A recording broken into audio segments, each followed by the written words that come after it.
حضرت واصف علی واصف رحمۃ اللہ علیہ فرماتے ہیں کہ یہ دین کا علم محبوب کا دیا ہوا ہے۔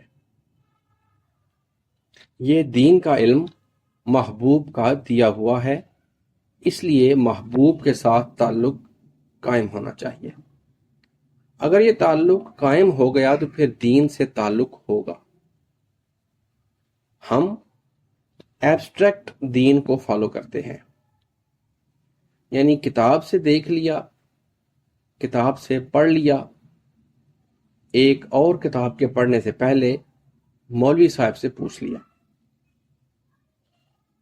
پھر دوسرے مولوی صاحب سے پوچھ لیا، اور پھر تیسرے مولوی صاحب سے پوچھ لیا۔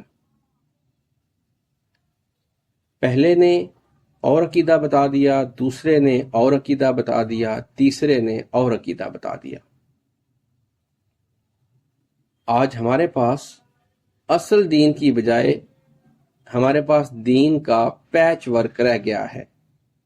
اس لیے دعا کرو کہ آپ کو ایک واحد عقیدہ ملے۔ آپ عقائد کا انبار لیے بیٹھے ہو، اس لیے آپ کو ایک عقیدہ نہیں ملا، کیونکہ آپ کا محبوب نہیں ہے، اس لیے آپ کو لطف نہیں آتا اور سوز نہیں پیدا ہوتا۔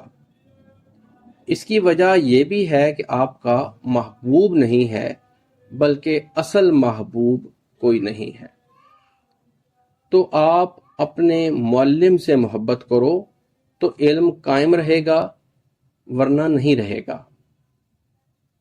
کتاب کا دیا ہوا علم قائم نہیں رہ سکتا،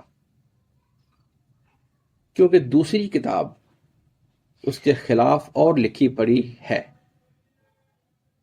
یہی وجہ ہے کہ ایک آدمی آپ کے پاس کچھ پڑھ کے آتا ہے اور بتاتا ہے کہ یہ علم ہے، دوسرا بھائی دوسری کتاب پڑھ کے آ جاتا ہے اور آپ کو پریشان کر جاتا ہے۔ جی ہاں، حضرت واصف علیہ واصف اس کے بعد فرماتے ہیں کہ پہلا بھائی آپ کو شیعہ بنا گیا، پہلا بھائی آپ کو شیعہ بنا گیا اور دوسرا آپ کو سنی بنا گیا۔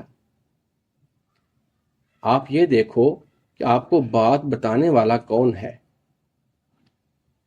یا تو آپ تبلیغ بند کر دو، یا ایک شعبہ تبلیغ کا مقرر ہو جائے، یا آپ کو کوئی محسن مل جائے، معلم مل جائے، اور محبوب مل جائے۔